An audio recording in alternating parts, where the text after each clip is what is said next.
Good morning everyone, welcome back to my channel. तो चलिए आज हम बात करेंगे किसके बारे में। आज हम बात करेंगे, ठीक है, लोकसभा के बारे में। आज हम बात किसके बारे में करेंगे?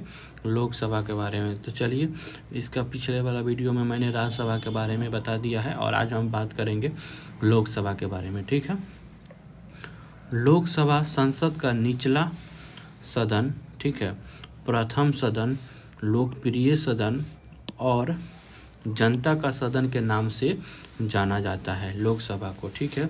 लोकसभा जो है वो संसद का निचला सदन, ठीक है, प्रथम सदन, लोकप्रिय सदन और जनता का सदन के नाम से जाना जाता है। किसको? लोकसभा को, ठीक है।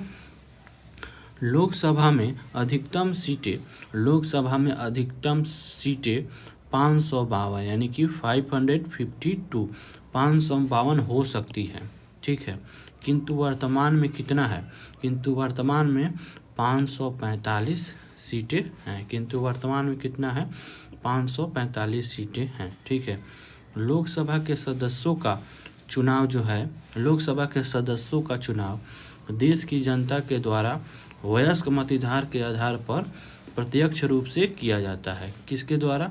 देश की जनता के द्वारा, ठीक है, वयस्क मतदार के आधार पर और प्रत्यक्ष रूप से किया जाता है।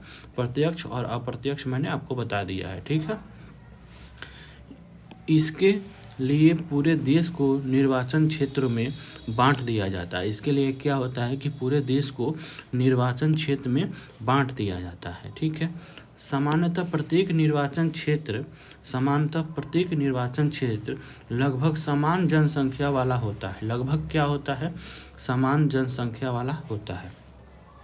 इन निर्वाचन क्षेत्रों को साधारण भाषा में सीट कहा जाता है। साधारण भाषा में क्या कहा जाता है? निर्वाचन क्षेत्रों को, ठीक है, निर्वाचन क्षेत्रों को क्या कहा जाता है? साधारण भाषा में सीट कहा जाता है, ठीक है। कहने का मतलब है कि जिन राज्यों की जनसंख्या अधिक है, उन राज्यों में सीटों की संख्या भी अधिक होती है। ठीक है, यानी कि जनसंख्या के आधार पर बांटा गया है। तो अगर मान लीजिए प्रति 10 लाख की जनसंख्या पर एक उम्मीदवार को चुना गया है, तो जिस राज्य में जनसंख्या अधिक होगी वहाँ पे उतने ही उम्मीदवार चुनेंगे, ठीक है। लोकसभा के चुनाव में क्या होता है? ठीक है, लोकसभा के चुनाव में first part of the poll system, ठीक है, अपनाया जाता है, ठीक है। अर्थात जिस उम्मीदवार को सर्वाधिक मत प्राप्त होते हैं वह विजयी घोषित कर दिया जाता है। वह क्या होता है? वह विजयी घोषित कर दिया जाता है, ठीक। इस प्रकार स्पष्ट है कि विजयी उम्मीदवार को जीतने के लिए कोई निश्चित मत प्राप्त करना आवश्यक नहीं है, ठीक है। विजयी उम्मीदवार को जीतने के लिए कोई निश्चित मत प्राप्त करना आवश्यक नहीं है, ठीक है। ऐसा ब्रिटिश परंपरा से अपनाया गया है। ऐसा कहाँ से अपनाया गया है? ये ब्रिटिश परंपरा से अपनाया गया है, ठीक है, ब्रिटिश परंपरा से अपनाया गया है। लोकसभा के चुनाव में उम्मीदवार के लिए निम्नलिखित योग्यताएं निर्धारित की गई है। लोकसभा के चुनाव में उम्मीदवार के लिए निम्नलिखित योग्यताएं निर्धारित की गई हैं, ठीक है।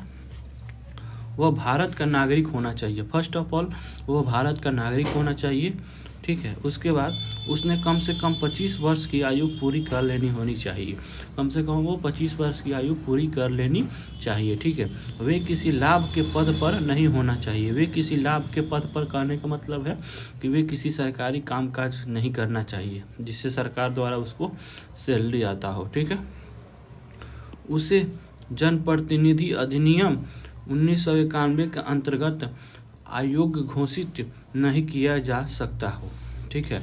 उसे क्या हो? जनप्रतिनिधि अधिनियम 1991 के अंतर्गत अयोग्य घोषित नहीं किया जा सकता हो, ठीक है। ये लोकसभा के सदस्य बनने के लिए क्या है? आपको इतना चीज होना चाहिए, ठीक है। लोकसभा में लोकसभा में उम्मीदवार को 25,000 रुपये की जमानत राशि भी जमा करानी होती है। ठीक है, लोकसभा का जब आप चुनाव लड़िएगा तो उसमें उम्मीदवार को क्या है कि 25,000 रुपये की जमानत राशि भी जमा करानी होती है। ठीक है, और यदि कोई उम्मीदवार कुल वैध मतों का 1/6 मत भी प्राप्त नहीं कर पाता है और कोई उम्मीदवार कुल वैध मतों का 1/6 मत भी प्राप्त नहीं कर पाए तो उसकी यह जमानत राशि जब्त हो जाती है। तो उसकी ये जमानत राशि जब्त हो जाती है, जो कि है 25,000 रुपये। ठीक है, ऐसा इसीलिए किया जाता है। ऐसा क्यों किया जाता है? तो ऐसा इसीलिए किया जाता है जिससे कि गंभीर उम्मीदवार ही चुनाव मतदान में रहें। जिससे क्या हो कि गंभीर उम्मीदवार ही चुनाव मतदान में रहें। ठीक है, लोकसभा और राज्यसभा के किसी भी उम्मीदवार के लिए उम्मीदवार के लिए यह भी आवश्यक होता है कि उसका भारत में कहीं भी मतदान सूची में नाम अवश्य होना चाहिए। मतलब लोकसभा का आप सदस्य बने या राज्यसभा का सदस्य बने, ठीक है, इसके लिए यह आवश्यक है कि आपका भारत में कहीं भी मतदान सूची में नाम अवश्य होना चाहिए। ठीक है, इसके अलावा उम्मीदवार को 10 प्रस्तावकों की भी आवश्यक होती है, यानी कि 10 ऐसे उम्मीदवारों की भी आवश्यकता होती है जो उसके निर्वाचन क्षेत्र के मतदाताओं में से एक होने चाहिए। मतलब उसके गांव के ही कुछ लोगों को होना चाहिए, जो कि 10 कम से कम होना चाहिए। वो भी मतदान के समय करते हैं कि नहीं ये उम्मीदवार सही है या और मेरे गांव का है, चाहे मेरे क्षेत्र का है, मेरे जिले का है। ठीक है, लोकसभा में अनुसूचित जाति और जनजाति वर्ग के लिए सीटों का आरक्षण है। लोकसभा में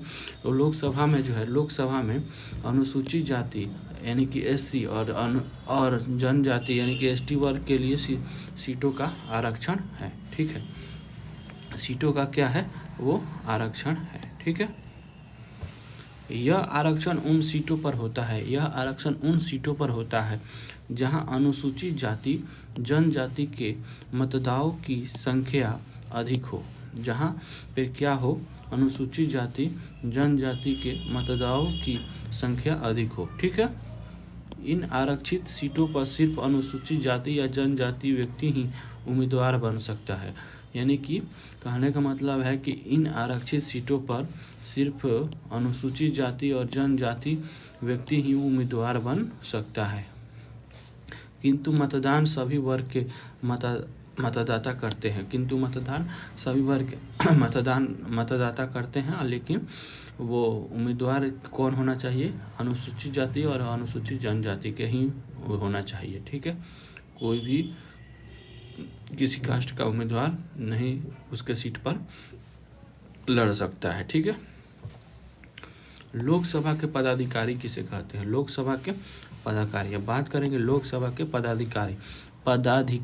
ठीक है, लोकसभा अध्यक्ष एवं उपाध्यक्ष। लोकसभा अपने ही सदस्यों में से एक अध्यक्ष और एक उपाध्यक्ष चुनती है। लोकसभा अपने ही सदस्यों में से एक अध्यक्ष और एक उपाध्यक्ष की चुनाव करती है। ठीक है, चुनाव करती है। एक परंपरा है कि लोकसभा का अध्यक्ष का पद सत्ताधारी के दल के पास रहती है। सत्ताधारी का मतलब जिसके पास सत्ता हो, यानी कि जो उस क्षेत्र का मुख्यमंत्री हो। ठीक है, जिसके हाथ में पूरी कानून व्यवस्था हो उसकी। ठीक है, सत्ताधारी दल के पास रहती है। ठीक है, जबकि उपाध्यक्ष का पद प्रमुख विपक्षी दल के पास रहती है। जबकि क्या होता है कि उपाध्यक्ष का पद जो है प्रमुख विपक्षी दल के पास रहता है। ठीक है, आई होप कि आपको समझ में आया होगा। तो चलिए फिर से मिलते हैं आपको नेक्स्ट वीडियो में, और पढ़ाई करते रहिए, बहुत ही अच्छे चीज़ बताते हैं। Thank you for watching the video.